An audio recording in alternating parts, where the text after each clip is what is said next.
Hello friends, welcome to knowledge centre. ഇന്നത്തെ നമ്മുടെ previous question paper discussion ക്ലാസ്സിൽ നമ്മൾ 89/2025 ക്വസ്റ്റ്യൻ പേപ്പർ ആണ് കേട്ടോ ഡിസ്കസ് ചെയ്യുന്നത്. അപ്പൊ നമ്മുടെ ഡിഗ്രി പ്രിലിംസ് ഒക്കെ അടുത്തെത്തിയില്ല. അപ്പൊ ഇതുവരെ നമ്മൾ 22 ക്വസ്റ്റ്യൻ പേപ്പർ ആണ് കേട്ടോ 2025 PSC നടത്തിയിട്ടുള്ള 25 ക്വസ്റ്റ്യൻ പേപ്പർ നമ്മൾ ഡിസ്കസ് ചെയ്ത് കഴിഞ്ഞു. അപ്പൊ ഓരോന്നിനും ഇമ്പോർട്ടന്റ് ഉണ്ട് കേട്ടോ. അപ്പൊ എല്ലാം നന്നായിട്ട് പഠിച്ചു മുന്നോട്ട് പോകാം. അപ്പോൾ നമ്മുടെ ഈ ഒരു സീരീസ് ആദ്യമായി കാണുന്നവരുണ്ടെങ്കിൽ ഒന്ന് സബ്സ്ക്രൈബ് ചെയ്ത് സപ്പോർട്ട് ചെയ്യട്ടോ. അതുപോലെ തന്നെ ഈ ഒരു ക്ലാസ് യൂസ്ഫുൾ ആയി തോന്നുകയാണെങ്കിൽ ഒന്ന് ലൈക്ക് ചെയ്യുക. നിങ്ങളുടെ PSC എക്സാം എഴുതുന്ന ഫ്രണ്ട്സിനൊക്കെ ഒന്ന് ഷെയർ ചെയ്ത് കൊടുക്കട്ടോ. അപ്പൊ നമുക്ക് ഇന്നത്തെ ക്ലാസ്സിലേക്ക് കടക്കാം. ഒന്നാമത്തെ ക്വസ്റ്റ്യൻ, ഏത് വിഭാഗവുമായാണ് മാർത്താണ്ഡവർമ്മ 1741 കുളച്ചൽ യുദ്ധത്തിൽ ഏർപ്പെട്ടത്? ഏത് വിഭാഗമായിരുന്നു? നമുക്കറിയാം ഡച്ചുകാരാണ് അല്ലെ. 1741 കുളച്ചൽ യുദ്ധം. രണ്ടാമത്തത്, ചൈനയിലെ ലോങ് മാർച്ച് താഴെ പറയുന്നവരിൽ ആരുമായി ബന്ധപ്പെട്ടിരിക്കുന്നു? ഇവരിൽ ആരുമായിട്ടാണ് ചൈനയിലെ ലോങ് മാർച്ച് ബന്ധപ്പെട്ടിരിക്കുന്നതാണ് കേട്ടോ. നമുക്കറിയാം ഓപ്ഷൻ ഡി മാവോ സേതുങ്ങിന്റെ നേതൃത്വത്തിലായിരുന്നു അല്ലെ. അപ്പൊ ചൈനീസ് കമ്മ്യൂണിസ്റ്റ് പാർട്ടിയുടെ ചരിത്രത്തിലെ ഏറ്റവും നിർണായകമായിട്ടുള്ള ഒരു സംഭവമായിരുന്നു ലോങ് മാർച്ച്. വർഷം പഠിക്കുക 1934-35 കേട്ടോ. 35 മാവോ സേതുങ്ങിന്റെ നേതൃത്വത്തിലാണ് നടന്നിട്ടുള്ളത്. ഓക്കെ. അടുത്തത്, വ്യാവസായിക വിപ്ലവത്തിന് നേതൃത്വം നൽകിയ യൂറോപ്യൻ രാജ്യം ഏതാണെന്നാണ് കേട്ടോ. വ്യാവസായിക വിപ്ലവത്തിന് നേതൃത്വം നൽകിയ യൂറോപ്യൻ രാജ്യം ഏതെന്നാണ്? ഓപ്ഷൻ ബി ബ്രിട്ടൻ ആണ് കേട്ടോ. ഓപ്ഷൻ ബി ബ്രിട്ടൻ ആണ് വ്യാവസായിക വിപ്ലവത്തിന് നേതൃത്വം നൽകിയ കേട്ടോ. അപ്പൊ എന്താണ് വ്യാവസായിക വിപ്ലവം എന്ന് പറഞ്ഞാല് 18-ാം നൂറ്റാണ്ടിന്റെ മധ്യത്തിൽ ഉൽപാദന മേഖലയിൽ ഉണ്ടായ വമ്പിച്ച മാറ്റങ്ങളെയാണ് വ്യാവസായിക വിപ്ലവം എന്ന് പറയുന്നത് കേട്ടോ. ഈ ഒരു വ്യാവസായിക വിപ്ലവത്തിന്റെ ഭാഗമായിട്ടാണ് ബ്രിട്ടനിൽ സ്പിന്നിങ് ജെന്നി, അതുപോലെ ആവി യന്ത്രം തുടങ്ങിയ വിപ്ലവകരമായിട്ടുള്ള യന്ത്രങ്ങളൊക്കെ ബ്രിട്ടനിൽ വികസിപ്പിച്ചു കേട്ടോ. അടുത്തത്, ഗാന്ധിജി പങ്കെടുത്ത വട്ടമേശ സമ്മേളനം ഏതായിരുന്നു എന്നാണ്. ഗാന്ധിജി പങ്കെടുത്ത വട്ടമേശ സമ്മേളനം ഏതായിരുന്നു? ഓപ്ഷൻ ബി 2-ാം വട്ടമേശ സമ്മേളനത്തിനാണ് ഗാന്ധിജി പങ്കെടുത്തിട്ടുള്ളത് അല്ലെ. 1-ാം വട്ടമേശ സമ്മേളനത്തിനും 3-ാം വട്ടമേശ സമ്മേളനത്തിനും ഗാന്ധിജി പങ്കെടുത്തിട്ടില്ല. അടുത്തത്, 5-ാമത്തത്, മാറക്കാന ഫുട്ബോൾ സ്റ്റേഡിയം ഏത് രാജ്യത്താണ്? മാറക്കാന ഫുട്ബോൾ സ്റ്റേഡിയം ഏത് രാജ്യത്താണ്? ഓപ്ഷൻ സി ബ്രസീലിലാണ് കേട്ടോ. ബ്രസീൽ. അടുത്ത ക്വസ്റ്റ്യൻ, താഴെ പറയുന്നവയിൽ ശരിയായ പ്രസ്താവനകൾ ഏതെല്ലാം എന്നാണ് കേട്ടോ. ഇതിൽ ശരിയായിട്ടുള്ള പ്രസ്താവനകൾ ഏതെല്ലാം എന്നാണ് ചോദിച്ചത്. ഇതിൽ ഓപ്ഷൻ സി ആണ് ആൻസർ. അതായത് 2, 3, 4 എന്നിവയാണ് ശരിയായിട്ടുള്ള പ്രസ്താവനകൾ. ഓക്കെ. അപ്പൊ എന്തൊക്കെയാണ്? സമുദ്രങ്ങളുടെ അടിത്തട്ടിലുള്ള ഭൂവൽക്കത്തിന് വൻകരകളിലെ ഭൂവൽക്കത്തേക്കാൾ കട്ടി കുറവാണ്. ട്രോപ്പോസ്ഫിയറിന്റെ ഉയരം കൂടുന്തോറും ഊഷ്മാവ് കുറയുന്നു. സൗരവികിരണങ്ങൾക്ക് ഭൗമവികിരണങ്ങളെക്കാൾ തരംഗദൈർഘ്യം കുറവാണ്. ഇതൊക്കെ ശരിയായിട്ടുള്ള പ്രസ്താവനകളാണ് കേട്ടോ, പഠിക്കാനുള്ളതാണ്. ഓക്കെ. ഒന്നാമത്തെ പ്രസ്താവനയാണ് തെറ്റ്. ശിലകളെ കുറിച്ചുള്ള പഠനം പെഡോളജി എന്നറിയപ്പെടുന്നു എന്നാണ് കേട്ടോ. ശിലകളെ കുറിച്ചുള്ള പഠനം പെഡോളജി എന്നല്ല, പെട്രോളജി എന്നാണ് അറിയപ്പെടുന്നത് കേട്ടോ. പെട്രോളജി എന്നാണ് അറിയപ്പെടുന്നത്. ഓക്കെ. മണ്ണുകളെ കുറിച്ചും അതിന്റെ ഘടനയൊക്കെ കുറിച്ചുള്ള പഠനത്തെയാണ് പെഡോളജി എന്ന് പറയുന്നത്. ശിലകളെ കുറിച്ചുള്ള പഠനം എന്നാണ് പെട്രോളജിയാണ്. മണ്ണിനെ കുറിച്ചുള്ള പഠനത്തെയാണ് പെഡോളജി എന്ന് പറയുന്നത്. അടുത്തത്, 7-ാമത്തത്, താഴെ പറയുന്നവയിൽ തെറ്റായ പ്രസ്താവനകൾ ഏതെല്ലാം എന്നാണ് കേട്ടോ. ഇതില് തെറ്റായിട്ടുള്ള പ്രസ്താവനകൾ ഏതെല്ലാം എന്നാണ് ചോദിച്ചത്. ആൻസർ ഓപ്ഷൻ ഡി ആണ്. ഓപ്ഷൻ ഡി ആണ് ആൻസർ. അതായത് 1, 2, 3 എന്നിവയാണ് തെറ്റായിട്ടുള്ള പ്രസ്താവനകളെ. ശരിയായിട്ടുള്ള പ്രസ്താവന ഏതാണ്? 4-ാമത്തേതാണ്. കൊൽക്കത്ത നഗരം ഹൂഗ്ലി നദിയുടെ തീരത്ത് സ്ഥിതി ചെയ്യുന്നു എന്നുള്ളത് ശരിയായിട്ടുള്ള പ്രസ്താവനയാണ് കേട്ടോ. ഓക്കെ. അപ്പൊ പ്രസ്താവനകൾ ഓരോന്നും നോക്കാം. പ്രസ്താവന 1-ൽ എന്താ തെറ്റുള്ളത്? മാർബിൾ ഒരു തരം ആഗ്നേയ ശിലയാണെന്നാണ് പറഞ്ഞിട്ടുള്ളത് കേട്ടോ. അതായത് മാർബിൾ ഒരു രൂപാന്തര ശിലയാണ് കേട്ടോ. ചുണ്ണാമ്പുകല്ല് വലിയ താപത്തിനും മർദ്ദത്തിനും ഒക്കെ വിധേയമാകുമ്പോഴാണ് മാർബിൾ ഉണ്ടാകുന്നത്. ഓക്കെ. അതുപോലെ അഗ്നിപർവ്വത സ്ഫോടനത്തിലൂടെ ഉണ്ടാകുന്ന ശിലകളെയാണ് ആഗ്നേയ ശിലകൾ എന്ന് പറയുന്നത് കേട്ടോ. അപ്പൊ മാർബിൾ എന്താണ്? ഒരു രൂപാന്തര ശില എന്ന് പറയാൻ പറ്റും. അടുത്തത്, ഇന്ത്യയിൽ ടോപ്പോഗ്രാഫിക് മാപ്പുകൾ തയ്യാറാക്കുന്നത് അതാത് സംസ്ഥാനങ്ങളാണ്. ഓക്കെ. അതിൽ എന്താ തെറ്റുള്ളത്? അതായത് ഇന്ത്യയിൽ ടോപ്പോഗ്രാഫിക് മാപ്പുകൾ എന്ന് പറഞ്ഞാൽ ഭൂതല ഭൂപടങ്ങൾ എന്ന് പറയും കേട്ടോ. ഇത് തയ്യാറാക്കുന്നത് സർവേ ഓഫ് ഇന്ത്യ ആണ് കേട്ടോ. ഓക്കെ. അതായത് സംസ്ഥാനങ്ങളല്ല, സർവേ ഓഫ് ഇന്ത്യ ആണ് തയ്യാറാക്കുന്നത്. 3-ാമത്തെ പ്രസ്താവനയോ, ഇന്ത്യയിൽ ഏറ്റവും കൂടുതൽ കാപ്പി ഉൽപ്പാദിപ്പിക്കുന്ന സംസ്ഥാനം കേരളമാണ് എന്നാണ് കൊടുത്തത്. കർണാടകയാണ് കേട്ടോ. കേരളമല്ല, കർണാടകയിലാണ് ഏറ്റവും കൂടുതൽ കാപ്പി ഉൽപ്പാദിപ്പിക്കുന്നത്. ഓക്കെ. 4-ാമത്തെ പ്രസ്താവന മാത്രമാണ് ശരിയുള്ളത് കേട്ടോ. 8-ാമത്തെ ക്വസ്റ്റ്യൻ, കാറ്റിന്റെ ഗതിയെയോ വേഗതയോ സ്വാധീനിക്കാത്ത ഘടകം ഏതെന്നാണ് കേട്ടോ. കാറ്റിന്റെ ഗതിയെയോ അതുപോലെ വേഗതയോ സ്വാധീനിക്കാത്ത ഘടകമാണ് ചോദിച്ചത്. ഏതാണ് ആൻസർ? ഓപ്ഷൻ ബി വേലി ബലമാണ് കേട്ടോ. ബാക്കി കോറിയോലിസ് ബലം, ഘർഷണ ബലം, മർദ്ദവ്യത്യാസം കാരണം ഉണ്ടാകുന്ന ബലം, ഇതൊക്കെ കാറ്റിന്റെ വേഗതയെയും സ്പീഡിനെയും ഒക്കെ സ്വാധീനിക്കുന്ന ഘടകങ്ങളാണ്. അടുത്തത് താഴെ പറയുന്നവയിൽ തെറ്റായ പ്രസ്താവനകൾ ഏതെല്ലാം എന്നാണ് 9ാമത്തെ ക്വസ്റ്റ്യന്. താഴെ പറയുന്നവയിൽ തെറ്റായ പ്രസ്താവനകൾ ഓപ്ഷൻ ഡി 1, 4. ഓക്കെ, 1, 4 എന്നിവയാണ് തെറ്റായിട്ടുള്ള പ്രസ്താവനകൾ. അപ്പൊ ഏതൊക്കെയാണ് ശരിയായിട്ടുള്ളത്? രണ്ടാമത്തത് പാമ്പാർ കിഴക്കോട്ട് ഒഴുകുന്ന നദിയാണെന്നുള്ളത് ശരിയാണ്. അതുപോലെ ഉപദ്വീപീയ ഇന്ത്യയിലെ ഏറ്റവും ഉയരം കൂടിയ കൊടുമുടി ആനമുടിയാണ് എന്നുള്ളതും ശരിയാണ് കേട്ടോ. 1, 4 ആണ് തെറ്റായിട്ടുള്ളത്. ഒന്നാമത്തെ പ്രസ്താവനയിൽ എന്താ തെറ്റുള്ളത്? റായ്പൂർ ജാർഖണ്ഡിലെ തലസ്ഥാനമാണെന്നുള്ളത് തെറ്റാണ് കേട്ടോ. റായ്പൂർ ഛത്തീസ്ഗഡിന്റെ തലസ്ഥാനമാണ്. ജാർഖണ്ഡിന്റെ തലസ്ഥാനം ഏതാണ്? റാഞ്ചിയാണ് കേട്ടോ. റാഞ്ചിയാണ് ജാർഖണ്ഡിന്റെ തലസ്ഥാനം. റായ്പൂർ ഏതിന്റെ തലസ്ഥാനാണ്? ഛത്തീസ്ഗഡിന്റെ തലസ്ഥാനാണ് കേട്ടോ. ഓക്കെ, ഇനി 4ാമത്തെ പ്രസ്താവനയിലോ കേരളത്തിലെ ആകെ വിസ്തീർണത്തിന്റെ 37% പ്രദേശം വനങ്ങളാണ് എന്നാണ് കൊടുത്തിട്ടുള്ളത് കേട്ടോ. ഓക്കെ, അപ്പൊ അതിലെന്താ തെറ്റിയ? ഔദ്യോഗിക കണക്കുകൾ പ്രകാരം കേരളത്തിൽ വനവിസ്തൃതി ഏകദേശം 29.1% ഈ ഇതിൽ 37% എന്നാണ് കൊടുത്തിട്ടുള്ളത് കേട്ടോ. 29.1% ഔദ്യോഗികമായിട്ടുള്ള കണക്കനുസരിച്ച് 29.1% കേട്ടോ. ഓക്കെ, അടുത്തത് 10ാമത്തെ ക്വസ്റ്റ്യൻ. സ്ലിം മിഷൻ ഏത് രാജ്യത്തിന്റെ ചാന്ദ്ര ദൗത്യമാണ്? സ്ലിം മിഷൻ ഏതു രാജ്യത്തിന്റെ ചാന്ദ്ര ദൗത്യമാണ് എന്നാണ് ചോദിച്ചത് കേട്ടോ. ഏത് രാജ്യത്തിന്റെ ചാന്ദ്ര ദൗത്യമാണ് സ്ലിം മിഷൻ? ഓപ്ഷൻ ബി ജപ്പാന്റെ ചാന്ദ്ര ദൗത്യമാണ് സ്ലിം മിഷൻ കേട്ടോ. ജപ്പാന്റേതാണ്. എന്താണ് ഈ ഒരു സ്ലിം മിഷൻ എന്നെ ഫുൾ ഫോം എന്താണെന്നറിയോ? Smart lander four investigation moon എന്നാണ് കേട്ടോ. Smart lander four investigation moon ആണ്. ഓക്കെ, സ്ലിമിന്റെ ഫുൾ ഫോം ആണ് smart lander four investigation moon. Investigative moon ആണ് കേട്ടോ. എന്താ ഇതിന്റെ ലക്ഷ്യം? ചന്ദ്രോപരിതലത്തിൽ വളരെ കൃത്യതയോടെ പേടകം ഇറക്കുക എന്നാണ് ഇതിന്റെ പ്രധാന ലക്ഷ്യം കേട്ടോ. അപ്പൊ നിശ്ചയിച്ച സ്ഥലത്ത് നിന്ന് വെറും 100 മീറ്റർ ചുറ്റളവിനുള്ള പേടകം ഇറക്കാൻ ഇതിലൂടെ സാധിക്കുകയും ചെയ്തു. ഓക്കെ, അപ്പൊ ഇത് ഇമ്പോർട്ടന്റ് ആണ്. പിന്നെ ചിലപ്പോൾ കറണ്ട് അഫേഴ്സ് ആയിട്ട് ചോദിക്കാം. ജപ്പാനിലെ ബഹിരാകാശ ഗവേഷണ ഏജൻസിയായ ജാക്സയാണ് ഈ ഒരു ദൗത്യം നിർവഹിച്ചത് കേട്ടോ. ജാക്സയാണ്. അതുപോലെ തന്നെ വളരെ കുറഞ്ഞ ഭാരമുള്ള പേടകമായതിനാലാണ് ഇതിനെ മൂൺ സ്നേപ്പർ എന്നും വിളിക്കുന്നുണ്ട് കേട്ടോ. മൂൺ സ്നേപ്പർ എന്ന് വിളിക്കുന്നത് എന്താണ്? ഈ ഒരു പേടകത്തെ മൂൺ സ്നേപ്പർ എന്ന് വിളിക്കാൻ കാരണം എന്താണ്? വളരെ കുറഞ്ഞ ഭാരമുള്ള പേടകമായതിനാലാണ്. ഓക്കെ, അടുത്ത ക്വസ്റ്റ്യൻ. 1ാം പഞ്ചവത്സര പദ്ധതി രൂപീകരണത്തിൽ പ്രധാന പങ്കുവഹിച്ച മലയാളി എന്നാണ്. 1ാം പഞ്ചവത്സര പദ്ധതി രൂപീകരണത്തിൽ പ്രധാന പങ്കുവഹിച്ച മലയാളി ആരാണ്? ഓപ്ഷൻ എ കെ എൻ രാജാണ് കേട്ടോ. ഓപ്ഷൻ എ ആണ് കെ എൻ രാജ്. അതായത് 1ാം പഞ്ചവത്സര പദ്ധതി രൂപീകരണത്തിൽ പ്രധാന പങ്കുവഹിച്ച മലയാളിയാണ് കെ എൻ രാജ്. ഓക്കെ, അടുത്തത് കാർഷിക മേഖലാ വികസനം, ചെറുകിട കുടിൽ വ്യവസായങ്ങളുടെ വികസനം, കൈത്തൊഴിൽ വികസനം തുടങ്ങിയവ ലക്ഷ്യമാക്കി 1982 നിലവിൽ വന്ന സ്ഥാപനം ഏതെന്നാണ് കേട്ടോ. എന്തൊക്കെ കാര്യങ്ങളാണ് പറഞ്ഞത്? കാർഷിക മേഖലാ വികസനം, ചെറുകിട കുടിൽ വ്യവസായങ്ങളുടെ വികസനം, കൈത്തൊഴിൽ വികസനം തുടങ്ങിയവയൊക്കെ ലക്ഷ്യമാക്കി 1982 നിലവിൽ വന്ന സ്ഥാപനം ഏതെന്നാണ്? ഏതാണ്? നബാർഡ് ആണ് കേട്ടോ. നബാർഡ്. അടുത്ത ക്വസ്റ്റ്യൻ. ദാരിദ്ര്യ നിർമ്മാർജ്ജനം, ജോലിക്ക് കൂലി, ഭക്ഷണം, നീതി എന്നിവ മുഖ്യ ലക്ഷ്യങ്ങളാക്കിയ പഞ്ചവത്സര പദ്ധതി ഏതെന്നാണ് കേട്ടോ. ഏതാണ് പഞ്ചവത്സര പദ്ധതി? നമുക്കറിയാം ഓപ്ഷൻ സി 5ാം പഞ്ചവത്സര പദ്ധതിയിലാണ് അല്ലെ. അപ്പൊ ഗരീബി ഹട്ടാവോ എന്ന മുദ്രാവാക്യമൊക്കെ ഉയർത്തിയത്. അതുപോലെ ജോലിക്ക് കൂലി, ഭക്ഷണം, ഇതൊക്കെ എന്താണ്?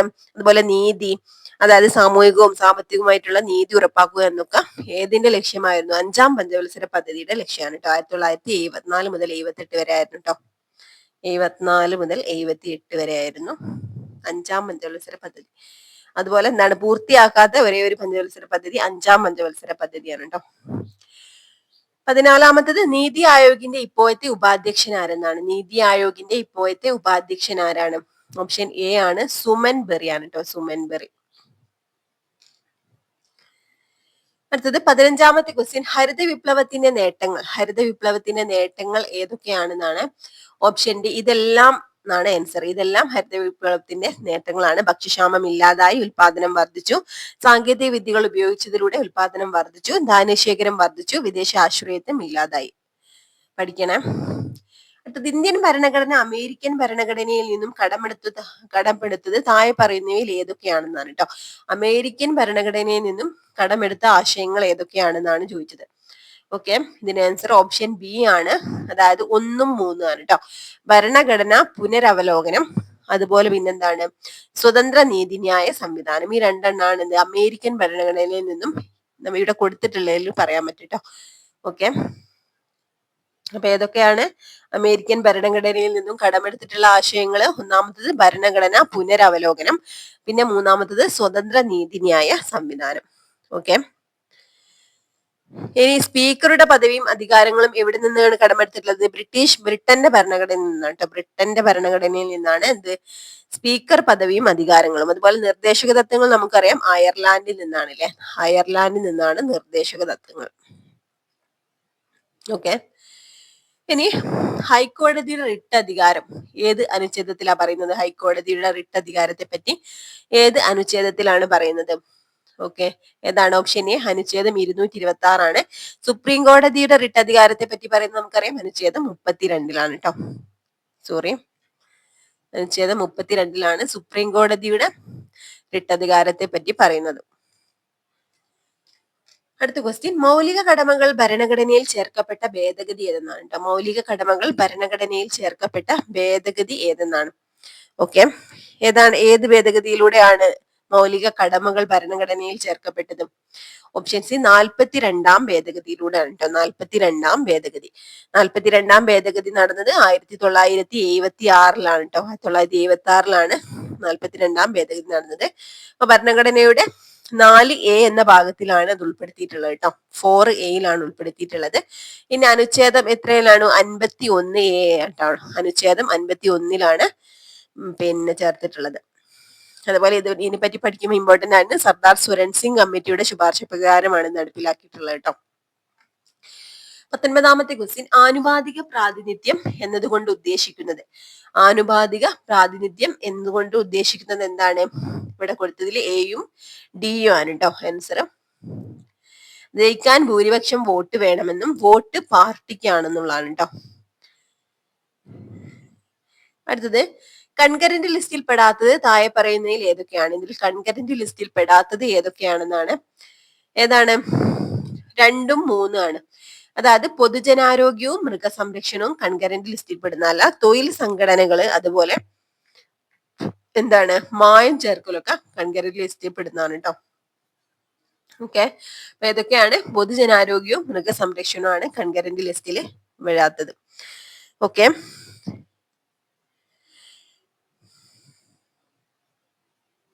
അപ്പൊ ഈ ഒരു എന്താണ് സ്റ്റേറ്റ് ലിസ്റ്റിലാണ്, സംസ്ഥാന സർക്കാരുകളുടെ അധികാര പരിധിയിൽ വരുന്നവയാണ് കേട്ടോ. പൊതുജനാരോഗ്യവും മൃഗസംരക്ഷണവും ഒക്കെ സ്റ്റേറ്റ് ലിസ്റ്റിലാണ് വരുന്നത്. അടുത്ത ക്വസ്റ്റ്യൻ, നിയമനിർമ്മാണ നടപടിക്രമങ്ങളിൽ കമ്മിറ്റി ഘട്ടത്തിൽ പെട്ടത് ഏതാണ് കേട്ടോ. നിയമനിർമ്മാണ നടപടിക്രമങ്ങളിൽ കമ്മിറ്റി ഘട്ടത്തിൽ പെട്ടത് ഏതാണ്? ആൻസർ ആയിട്ട് വരുന്നത്? അപ്പൊ ഈ ഒരു ക്വസ്റ്റ്യന്റെ ആൻസർ ആയിട്ട് കൊടുത്തിട്ടുണ്ടായിരുന്നത് ഓപ്ഷൻ ബി ആയിരുന്നു കേട്ടോ. അതായത് വിശദമായി പരിശോധിക്കുന്നു ഉള്ളതായിരുന്നു. എന്നാൽ ഫൈനൽ ആൻസർ കീ വന്നപ്പോൾ ഈ ഒരു ക്വസ്റ്റ്യൻ ഡിലീറ്റ് ചെയ്യാണ് ചെയ്തിട്ടുള്ളത്. അപ്പൊ ഈ ഒരു ക്വസ്റ്റ്യൻ എന്താന്ന് വെച്ചിട്ടുണ്ടെങ്കിൽ, ഒരു ബില്ല് നിയമമാകുന്നതിന് മുമ്പ് പാർലമെന്റിലോ നിയമസഭയിലോ വിവിധ ഘട്ടങ്ങളിലൂടെ ഒക്കെ കടന്നു പോകേണ്ടത് കേട്ടോ. അപ്പൊ കമ്മിറ്റി ഘട്ടത്തിലാണ് ബില്ലിലെ ഓരോ വകുപ്പും വളരെ വിശദമായിട്ട് പരിശോധിക്കുന്നത്. അപ്പൊ അതാണ് വിശദമായ പരിശോധന എന്ന് ഇവിടെ ആൻസർ കൊടുത്തിട്ടുണ്ടായിരുന്നു കേട്ടോ. ശരിക്കും ഇവിടെ വേണ്ടേ വിശദമായി പരിശോധിക്കുന്നു എന്നാണ്. പക്ഷെ എന്താന്ന് വെച്ചിട്ടുണ്ടെങ്കിൽ ഈ ഒരു ക്വസ്റ്റ്യൻ ഡിലീറ്റ് ചെയ്യാൻ കാരണം അതായത് ചോദ്യത്തിൽ നൽകിയിരിക്കുന്ന വിശദമായി പരിശോധിക്കുന്നു, അതുപോലെ ആയത്തിൽ ചർച്ച, ഇത് രണ്ടും ഈ രണ്ട് ഓപ്ഷനുകളും തമ്മിൽ വലിയ അർത്ഥവ്യത്യാസം ഇല്ലാത്തത് കൊണ്ട് ഇവിടെ ഉദ്യോഗാർത്ഥികളിൽ കൺഫ്യൂഷൻ ഉണ്ടാവാൻ സാധ്യതയുണ്ട്. അതുകൊണ്ടായിരിക്കാം ഈ ഒരു ക്വസ്റ്റ്യൻ ഡിലീറ്റ് ചെയ്ത് കേട്ടോ. വിശദമായി പരിശോധിക്കുന്നുള്ളതാണ് ശരിയായിട്ടുള്ള ആൻസർ. അടുത്തത്, 2024 റിപ്പബ്ലിക് ദിന പരേഡിന്റെ തീം എന്താണ്? 2024 ദിന റിപ്പബ്ലിക് പരേഡിന്റെ തീം എന്താണെന്നാണ് ചോദിച്ചത് കേട്ടോ. എന്തായിരുന്നു തീം? ഇന്ത്യ ജനാധിപത്യത്തിന്റെ മാതാവ് എന്നുള്ള കേട്ടോ. ഇന്ത്യ ജനാധിപത്യത്തിന്റെ മാതാവ് എന്നുള്ളതാണ് 2024 റിപ്പബ്ലിക് ദിനത്തിന്റെ തീം.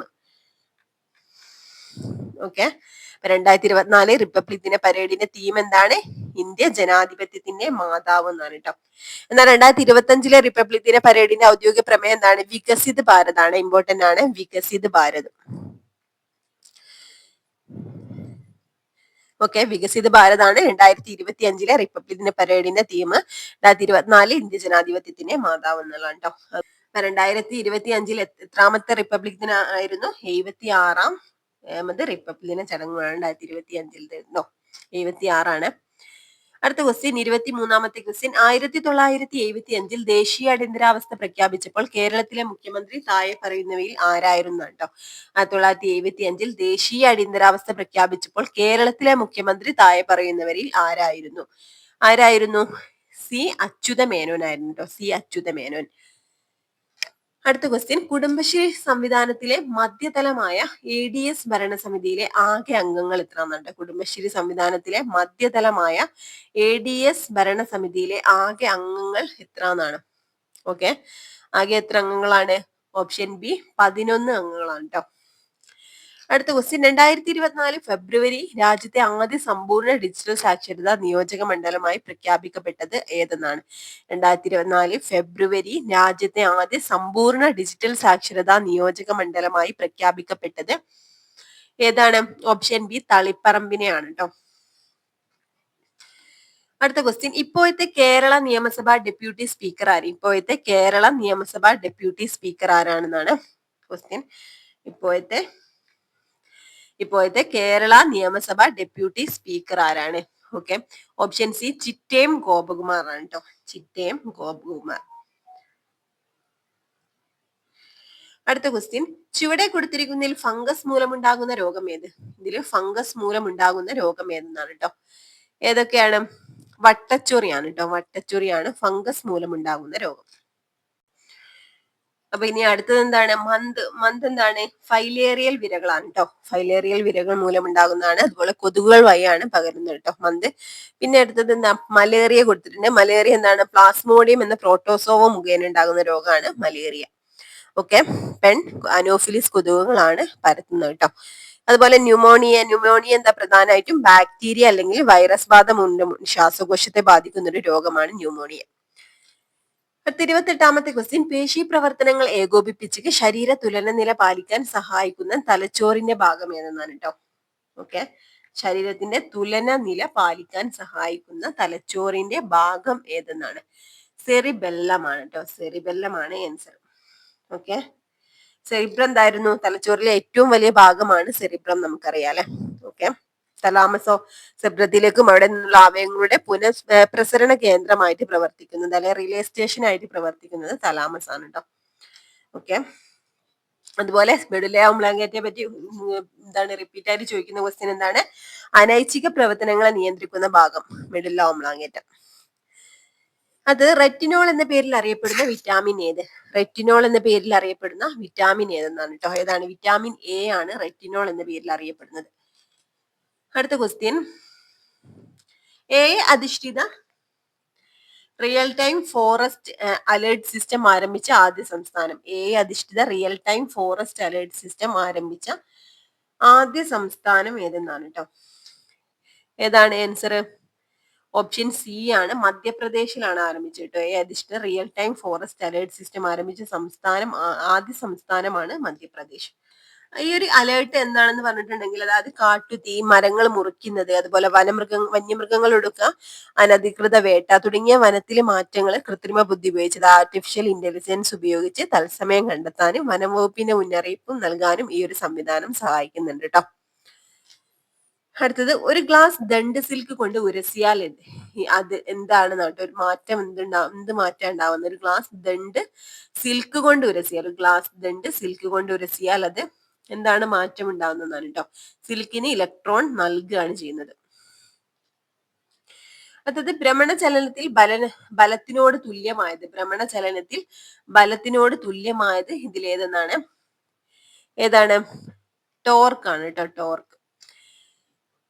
അടുത്ത ക്വസ്റ്റ്യൻ, ഏറ്റവും ഉയർന്ന വിശിഷ്ട താപധാരിതയുള്ള പദാർത്ഥത്തിന്റെ പേര്. ഏറ്റവും ഉയർന്ന വിശിഷ്ട താപധാരിതയുള്ള പദാർത്ഥത്തിന്റെ പേര് ഇതിലേതാണ്? ഏതാണ്? ജലത്തിനാണ് കേട്ടോ. അടുത്ത ക്വസ്റ്റ്യൻ, ഹൈഡ്രജൻ സ്പെക്ട്രത്തിന്റെ ലൈമൻ ശ്രേണി കാണപ്പെടുന്ന മേഖല ഏത്? ഹൈഡ്രജൻ സ്പെക്ട്രത്തിലെ ലൈമൻ ശ്രേണി കാണപ്പെടുന്ന മേഖല ഏതാണ്? അൾട്രാവയലറ്റ് മേഖലയിലാണ് കേട്ടോ. അമ്ലം എന്നാൽ ഹൈഡ്രജൻ അയോൺ ദാതാവ് ആണ് എന്ന ആശയം മുന്നോട്ട് വെച്ച ശാസ്ത്രജ്ഞൻ. അമ്ലം എന്നാൽ ഹൈഡ്രജൻ അയോൺ ദാതാവാണ് എന്ന ആശയം മുന്നോട്ട് വെച്ച ശാസ്ത്രജ്ഞൻ ആരെന്നാണ്? ഏതാണ് ആൻസർ? ഓപ്ഷൻ ബി ആണ് കേട്ടോ. അരീനിയസ് ആണ്, അരീനിയസ്. അടുത്ത ക്വസ്റ്റ്യൻ, കാർബണിന്റെ രൂപാന്തരത്തിൽ തെർമോഡൈനാമിക്സ് അനുസരിച്ച് ഏറ്റവും സ്ഥിരതയുള്ള രൂപം ഏത്? കാർബണിന്റെ രൂപാന്തരത്തിൽ തെർമോഡൈനാമിക്സ് അനുസരിച്ച് ഏറ്റവും സ്ഥിരതയുള്ള രൂപം ഏതെന്ന്? ഓക്കെ, ഗ്രാഫൈറ്റ് ആണ് കേട്ടോ, ഗ്രാഫൈറ്റ്. Option C. അതായത് കേരളത്തിലെ സാമൂഹിക രാഷ്ട്രീയ നാടക രംഗത്തെ പ്രശസ്ത കലാകാരി നിലമ്പൂർ ആയിഷയ്ക്ക് ലഭിച്ച അവാർഡുകൾ ഏതെല്ലാം? കേരളത്തിലെ സാമൂഹിക രാഷ്ട്രീയ നാടക രംഗത്തെ പ്രശസ്ത കലാകാരിയായിട്ടുള്ള നിലമ്പൂർ ആയിഷയ്ക്ക് ലഭിച്ച അവാർഡുകൾ ഏതെല്ലാം എന്നാണ് കേട്ടോ. ഏതൊക്കെയാണ്? 1, 3, 4 എന്നിവയാണ് കേട്ടോ. അതായത് SL പുരം സദാനന്ദൻ പുരസ്കാരം, പിന്നെ അതുപോലെ കേരള സംഗീത നാടക അക്കാദമി അവാർഡ്, കേരള സംസ്ഥാന ചലച്ചിത്ര അവാർഡ്. ഓക്കെ, ഇതിൽ തോപ്പിൽ ബാസി പുരസ്കാരം മാത്രമാണ് ഇല്ലാത്തത് കേട്ടോ. അടുത്തത് 38ാമത്തെ ക്വസ്റ്റ്യൻ, കായിക പ്രതിഭകളുടെയും ആത്മകഥകളുടെയും പേര് നൽകിയിരിക്കുന്നതിൽ ശരിയായ യോജിപ്പിച്ച ജോഡി കണ്ടെത്തുക എന്നാണ് കേട്ടോ. ഇതിൽ ശരിയായിട്ടുള്ള യോജിപ്പിച്ച ജോഡി കണ്ടെത്താനാണ് 1ഉം 4ഉം ആണ് ശരിയായിട്ടുള്ള ജോഡി. സുനിൽ ഗവാസ്കർ സണ്ണി ഡേയ്സ് എന്നുള്ളതും സൈന നെഹ്വാളിന്റെ ആത്മകഥയാണ് പ്ലേയിങ് ടു വിൻ എന്നുള്ളത് കേട്ടോ. ശരിയാണ്. ഇത് രണ്ടും അങ്ങോട്ടും ഇങ്ങോട്ടും മാറ്റിയാണ് കൊടുത്തത്. മേരികോമിന്റെ ആത്മകഥയാണ് അൺബ്രേക്കബിൾ കേട്ടോ. മേരികോമിന്റെ ആത്മകഥ എന്താണ്? അൺബ്രേക്കബിൾ. സച്ചിൻ ടെണ്ടുൽക്കറിന്റെ ആത്മകഥ എന്താണ്? പ്ലേയിങ് ഇറ്റ് മൈ വേ എന്നാണ് കേട്ടോ. പ്ലേയിങ് ഇറ്റ് മൈ വേ ആരുടെ ആത്മകഥയാണ്? സച്ചിൻ ടെണ്ടുൽക്കറിന്റെ ആത്മകഥയാണ്. ഓക്കെ, പഠിക്കണേ. അടുത്ത ക്വസ്റ്റ്യൻ, നോവലിന്റെയും നോവലിസ്റ്റിന്റെയും പേരുകൾ ചേർത്തു നൽകിയതിൽ ശരിയായി യോജിപ്പിച്ച ജോഡി കണ്ടെത്തുക എന്നിട്ട്. നോവലിന്റെയും നോവലിസ്റ്റിന്റെയും പേരുകൾ ചേർത്തു നൽകിയതിൽ ശരിയായി യോജിപ്പിച്ച ജോഡി കണ്ടെത്തുക എന്നാണ്. ഓക്കെ, ഏതാണ് ശരിയായിട്ടുള്ളത്? 1ഉം 3ഉം ആണ് ശരിയായിട്ടുള്ളത്. ഓക്കെ, ഏതൊക്കെയാണ് ശരി? ബുദിനി സാറ ജോസഫ് എന്നുള്ളതും അതുപോലെ Ram care of Anandi Akhil P Dharmaj എന്നുള്ളതുമാണ് ശരിയായിട്ടുള്ളത് കേട്ടോ. അപ്പൊ മീശ എന്ന നോവൽ ആരാണ് എഴുതിയിട്ടുള്ളത്? എസ് ഹരീഷ് ആണ് കേട്ടോ. ഇവിടെ മാറ്റിയാണ് കൊടുത്തത്. എസ് ഹരീഷ് ആണ്. സമുദ്രശില എഴുതിയിട്ടുള്ളത് സുഭാഷ് ചന്ദ്രനാണ് കേട്ടോ. അങ്ങോട്ടും ഇങ്ങോട്ടും മാറ്റിയാണ് കൊടുത്തത്. മീശ എസ് ഹരീഷ് ആണ് എഴുതിയത്. സമുദ്രശില എഴുതിയത് സുഭാഷ് ചന്ദ്രനുമാണ്. അടുത്ത 40ാമത്തെ ക്വസ്റ്റ്യൻ, പ്രമുഖ സാമ്പത്തിക ശാസ്ത്ര പണ്ഡിതനായിരുന്ന ഡോക്ടർ എം കുഞ്ഞാമനെ സംബന്ധിച്ചിട്ടുള്ള ശരിയായ പ്രസ്താവനകൾ ഏതെന്നാണ് കേട്ടോ. ഓക്കെ, ഇതിൽ 2, 3 എന്നിവയാണ് ശരിയായിട്ടുള്ള ആൻസർ. ശരിക്കും ഇവിടെ ആൻസറും 2ഉം 3ഉം 4ഉം ശരിയാണ് കേട്ടോ. പക്ഷെ ഇവിടെ ഫൈനൽ ആൻസർ കീയിൽ ശരിയായിട്ട് കൊടുത്തത് 2, 3 എന്നുള്ള ഓപ്ഷനേ ഉള്ളൂ. ഇവിടെ ശരിയായിട്ട് 2, 3 എന്നിവ എന്നാണ് ഫൈനൽ ആൻസർ കീയിൽ കൊടുത്തിട്ടുള്ളത് കേട്ടോ. ശരിക്കും 4ാമത്തെ സ്റ്റേറ്റ്മെന്റും ശരിയാണ് കേട്ടോ. ഒറ്റയാൾ എന്ന ഡോക്യുമെന്ററി അദ്ദേഹത്തിന്റെ ജീവിതത്തെ ആസ്പദമാക്കിയിട്ടുള്ളതാണെന്നുള്ളതും ശരിയായിട്ടുള്ളതാണ്. ഓക്കെ, അപ്പൊ കോട്ടയം ജില്ലയിലെ പാലായിൽ ജനിച്ചു എന്നുള്ളതാണ് തെറ്റ് കേട്ടോ. പാലക്കാട് ജില്ലയിലാണ് ഇദ്ദേഹം ജനിച്ചത്. പാലക്കാട് ജില്ലയിലാണ്. ഇനി അടുത്തത് 41 മുതൽ 10 ക്വസ്റ്റ്യൻസ് മാത്സിൽ നിന്ന് വരുന്നതാണ്. മാത്സിലെ ക്വസ്റ്റ്യൻസ് നമ്മളിവിടെ ഡിസ്കസ് ചെയ്യുന്നില്ല കേട്ടോ. അടുത്ത ക്വസ്റ്റ്യൻ നോക്കാം. വിവരാവകാശ നിയമപ്രകാരം അപേക്ഷകന് താഴെ പറയുന്നവയിൽ ഏതാണ് പൊതുരേഖയായി നൽകാൻ സാധിക്കുന്നത് എന്നാണ് കേട്ടോ. വിവരാവകാശ നിയമപ്രകാരം അപേക്ഷകന് താഴെ പറയുന്നവയിൽ ഏതാണ് പൊതുരേഖയായി നൽകാൻ സാധിക്കുന്നത്? ഏതാണ് ആൻസർ? ആൻസർ എന്താണ് വരുന്നത്? ഈ ഒരു ക്വസ്റ്റ്യനും PSC ഡിലീറ്റ് ചെയ്യാണ് ചെയ്തിട്ടുള്ളത് കേട്ടോ. അടുത്ത ക്വസ്റ്റ്യൻ, വിവരാവകാശ നിയമപ്രകാരം അപേക്ഷകന് താഴെ പറയുന്നവയിൽ ഏതാണ് പൊതുരേഖയായി നൽകാൻ സാധിക്കുന്നത് എന്നാണ് കേട്ടോ. അപ്പൊ ഇതില് ആൻസർ കീയിൽ കൊടുത്തിട്ടുണ്ടായിരുന്നത് ഓപ്ഷൻ ബി ആയിരുന്നു കേട്ടോ.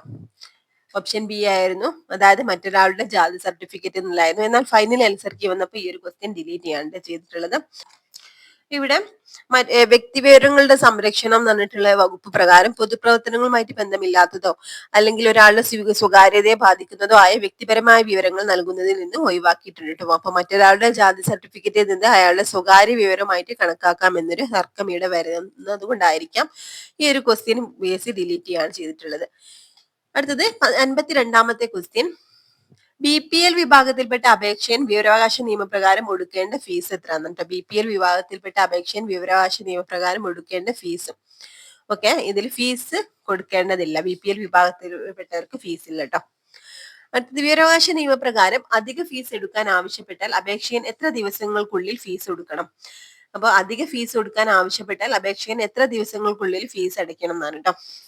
എത്ര ദിവസങ്ങൾക്കുള്ളിലാണ്? ഓപ്ഷൻ ഡി ആണ്. കാലയളവ് നിഷ്കർഷിച്ചിട്ടില്ല കേട്ടോ, പറയുന്നില്ല എത്ര കാലയളവ് എന്നുള്ളത് പറയുന്നില്ല.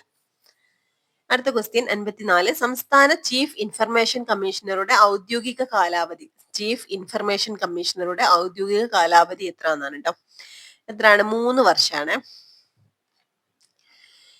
വിവരാവകാശ നിയമപ്രകാരമുള്ള അപേക്ഷ സ്വീകരിക്കുന്നതിന് വിസമ്മതിക്കുകയോ നിർദ്ദേശിച്ചിട്ടുള്ള സമയപരിധിയിൽ വിവരം നൽകാതിരിക്കുകയോ അഥവാ അപേക്ഷ ഉത്തമ വിശ്വാസമില്ലാതെ നിഷേധിക്കുകയോ അഥവാ അറിഞ്ഞുകൊണ്ട് തെറ്റായതും അപൂർണമായതും തെറ്റിദ്ധരിക്കപ്പിക്കുന്ന വിവരം നൽകുകയോ ഏതെങ്കിലും തരത്തിൽ വിവരം നൽകുന്നതിന് തടസ്സപ്പെടുത്തുകയോ ചെയ്യുന്ന ഉദ്യോഗസ്ഥർക്ക് നിയമപ്രകാരം പരമാവധി ചുമത്തുന്ന പിഴ സംഖ്യ എത്രയാണെന്നാണ്. എത്രയാണ്? ഓപ്ഷൻ സി 25,000 രൂപ ആണ് കേട്ടോ. ഇനി സാർവദേശീയ മനുഷ്യാവകാശ ദിനം എന്നാണ്. സാർവദേശീയ മനുഷ്യാവകാശ ദിനം എന്നാണ്. നമുക്കറിയാം ഡിസംബർ 10 കേട്ടോ. ദേശീയ മനുഷ്യാവകാശ കമ്മീഷൻ ചെയർപേഴ്സണായി നിയമിക്കപ്പെടുന്ന വ്യക്തിയുടെ ഔദ്യോഗിക കാലാവധി എത്ര എന്നാണ്? 3 വർഷമാണ് ഔദ്യോഗിക കാലാവധി. ഇനി കസ്റ്റഡി മരണങ്ങൾ മണിക്കൂറിനുള്ളിൽ മനുഷ്യാവകാശ കമ്മീഷന്റെ മുമ്പാകെ ബന്ധപ്പെട്ട ഏജൻസികൾ റിപ്പോർട്ട് ചെയ്യണം. എത്ര മണിക്കൂറിനുള്ളിലാണ്? 24 മണിക്കൂറിനുള്ളിലാണ് കേട്ടോ. അടുത്ത നെൽസൺ മണ്ടേല റൂൾ എന്ന് ഇപ്പോൾ അറിയപ്പെടുന്ന പ്രമാണം ഏതാണെന്നാണ് കേട്ടോ. ഏതാണ് നെൽസൺ മണ്ടേല റൂൾ എന്ന് ഇപ്പോൾ അറിയപ്പെടുന്ന പ്രമാണം ഏതെന്നാണ്? ഏതാണ്? ഓപ്ഷൻ എ ആണ്. ഏതാണ്? 1955 standard minimum rules for treatment of prisoners ആണ്. അടുത്ത ക്വസ്റ്റ്യൻ. മനുഷ്യാവകാശ ലംഘനമാകുന്നതായി ആരോപിക്കപ്പെടുന്ന പ്രവൃത്തി ചെയ്ത തീയതി മുതൽ വർഷം കഴിഞ്ഞ ശേഷം ഒരു സംഗതിയിലും കമ്മീഷനോ സംസ്ഥാന കമ്മീഷനോ അന്വേഷണ വിചാരണ നടത്തുവാൻ പാടുള്ളതല്ല എന്നാണ് കേട്ടോ. ഇത്രയാണ് 1 വർഷം കഴിഞ്ഞ ശേഷം കേട്ടോ. ഇനി അടുത്തത് കേരള സംസ്ഥാനം രൂപം കൊണ്ട ശേഷം ആരംഭിച്ച സെൻട്രൽ ജയിൽ എവിടെയാണ്? കേരള സംസ്ഥാനം രൂപം കൊണ്ട ശേഷം ആരംഭിച്ച സെൻട്രൽ ജയിൽ എവിടെയാണെന്നാണ്. ഓക്കെ, അതെവിടെയാണ്? എവിടെയാണ്? ഓപ്ഷൻ സി തവനൂരാണ് കേട്ടോ. തവനൂരുള്ള സെൻട്രൽ ജയിലാണ് കേരള സംസ്ഥാനം രൂപം കൊണ്ട ശേഷം ആരംഭിച്ച സെൻട്രൽ ജയിൽ കേട്ടോ. ഓക്കെ, തവനൂര് മലപ്പുറം ജില്ലയിലാണ്. അടുത്ത question. Kerala anti social activities prevention act അല്ലെങ്കിൽ കാപ്പ നിയമപ്രകാരം കരുതൽ തടങ്കിൽപ്പെടുന്ന ആൾക്കാരെ പാർപ്പിക്കുന്ന ജയിൽ ഏതെന്നാണ് കേട്ടോ. Kerala anti social activities act പ്രകാരം കരുതൽ തടങ്കിൽപ്പെടുന്ന ആൾക്കാരെ പാർപ്പിക്കുന്ന ജയിൽ ഏതെന്നാണ്. അപ്പം ഇതിൽ ആൻസർ ആയിട്ട് കൊടുത്തിട്ടുണ്ടായിരുന്നത് ഓപ്ഷൻ ഡി ആയിരുന്നു. സെൻട്രൽ ജയിൽ എന്നായിരുന്നു കൊടുത്തിട്ടുണ്ടായിരുന്നത്. എന്നാൽ ഫൈനൽ ആൻസർക്ക് വന്നപ്പോൾ ഈ ഒരു ക്വസ്റ്റ്യനും ഡിലീറ്റ് ചെയ്യാൻ കേട്ടോ ചെയ്തിട്ടുള്ളത്. 63-ാമത്തെ ക്വസ്റ്റ്യൻ. ജയിൽ ഉദ്യോഗസ്ഥർക്ക് അടിസ്ഥാന പരിശീലനം നൽകുന്നതിന് കേരളത്തിൽ സ്ഥാപിച്ചിട്ടുള്ള സ്ഥാപനം എന്നാണ്. ജയിൽ ഉദ്യോഗസ്ഥർക്ക് അടിസ്ഥാന പരിശീലനം നൽകുന്നതിന് കേരളത്തിൽ സ്ഥാപിച്ചിട്ടുള്ള സ്ഥാപനം ഏതെന്നാണ്? State institute of correctional administration ആണ്. State institute of correctional administration. അടുത്ത ക്വസ്റ്റ്യൻ. കേരള സംസ്ഥാനത്തിലെ ജയിൽ വകുപ്പ് മേധാവിയുടെ തസ്തികയുടെ പേര്. കേരള സംസ്ഥാനത്തിലെ ജയിൽ വകുപ്പ് മേധാവിയുടെ തസ്തികയുടെ പേരും ഓപ്ഷൻ ബി ആണ്. Director general of prisons and correctional services. തടവിൽ കഴിയുന്ന അമ്മമാരോടൊപ്പം പാർപ്പിക്കുവാൻ സാധിക്കുന്ന കുട്ടികളുടെ പ്രായപരിധി എത്ര? എത്ര വയസ്സ് വരെയാണ് അമ്മമാരോടൊപ്പം പാർപ്പിക്കാനാവുന്നത്? 6 വയസ്സ് വരെയാണ് കേട്ടോ. ഇനി മനോവിശ്ലേഷണം എന്ന മനഃശാസ്ത്ര സിദ്ധാന്തം ആരുമായി ബന്ധപ്പെട്ടിരിക്കുന്നു? മനോവിശ്ലേഷണം എന്ന മനഃശാസ്ത്ര സിദ്ധാന്തം ആരുമായി ബന്ധപ്പെട്ടിരിക്കുന്നു? ഫ്രോയിഡ് ആണ്. അടുത്ത ക്വസ്റ്റ്യൻ. ദൈനംദിന സാഹചര്യങ്ങളെ കുറിച്ചുള്ള തീവ്രവും അമിതവുമായ ആശങ്കയും ഭയവും താഴെ കൊടുത്തിരിക്കുന്നതിൽ ഏത് അവസ്ഥയുടെ ലക്ഷണമാണ്? ദൈനംദിന സാഹചര്യങ്ങളെ കുറിച്ചുള്ള തീവ്രവും അമിതവുമായ ആശങ്കയും ഭയവും താഴെ കൊടുത്തിരിക്കുന്നതിൽ ഏത് അവസ്ഥയുടെ ലക്ഷണമാണ്? ഏത് അവസ്ഥയുടെ ലക്ഷണമാണ്? ഉത്കണ്ഠ അല്ലെങ്കിൽ ആൻസൈറ്റിയുടെ ലക്ഷണമാണ് കേട്ടോ. അതായത് ബഹുമുഖ സിദ്ധാന്തം ആരാണ് അവതരിപ്പിച്ചത്? മൾട്ടിപ്പിൾ ഇന്റലിജൻസ് തിയറി ആരാണ് അവതരിപ്പിച്ചിട്ടുള്ളത് എന്നാണ്. ഓപ്ഷൻ എ ഗാർഡനർ ആണ് കേട്ടോ. അടുത്തത് ആക്രമണോത്സുകത നിരീക്ഷണം വഴി പഠിക്കുന്നു എന്ന് പരീക്ഷണത്തിലൂടെ സ്ഥാപിച്ച മനഃശാസ്ത്ര സൈദ്ധാന്തികൻ ആരെന്നാണ്? Option A ബന്ദുരാണ്. അടുത്ത ക്വസ്റ്റ്യൻ. താഴെ കൊടുത്തിരിക്കുന്നതിൽ ആന്തരിക അഭിപ്രേരണയിൽപ്പെട്ടത് ഏത്? ആന്തരിക അഭിപ്രേരണയിൽ പെട്ടതെന്നാണ്. ഓപ്ഷൻ ഡി ആണ്. ആത്മസംതൃപ്തിയാണ്. ഇനി അങ്ങോട്ട് 30 ക്വസ്റ്റ്യൻസും ഈ ഒരു സിലബസ് എന്ന് വരുന്ന ക്വസ്റ്റ്യൻസ് ആണ് കേട്ടോ. ഈ ഒരു exam assistant prison officer cum driver തസ്തികയിലേക്കുള്ള എക്സാം ആയിരുന്നു. അതുകൊണ്ട് ആ ഒരു സിലബസ് വരുന്ന ക്വസ്റ്റ്യൻസ് ആണ്. ബാക്കിയുള്ള 30 ക്വസ്റ്റ്യൻസും അത് ഞാനിവിടെ ഡിസ്കസ് ചെയ്യുന്നില്ല കേട്ടോ. അപ്പൊ ഇത്രയായിരുന്നു നമ്മുടെ ഈ ക്വസ്റ്റ്യൻ പേപ്പറിലെ ഇന്ന് ഡിസ്കസ് ചെയ്യുന്ന ക്വസ്റ്റ്യൻ പേപ്പറിലുള്ള ക്വസ്റ്റ്യൻസും. ഓരോ ക്വസ്റ്റ്യൻസും വളരെ ഇമ്പോർട്ടന്റ് ആണ്. സ്റ്റേറ്റ്മെന്റുകളൊക്കെ ശരിയായിട്ടുള്ള സ്റ്റേറ്റ്മെന്റുകളൊക്കെ അതിന്റെ കൂടെ തന്നെ പഠിച്ചു പോകട്ടോ. അപ്പൊ ഈ ഒരു ക്ലാസ് നിങ്ങൾക്ക് യൂസ്ഫുൾ ആയിട്ടുണ്ടെങ്കിൽ ഒന്ന് ലൈക്ക് ചെയ്യുക, അതുപോലെ നിങ്ങളെ ഫ്രണ്ട്സിനൊക്കെ ഒന്ന് ഷെയർ ചെയ്ത് കൊടുക്കട്ടോ. Okay friends, thank U.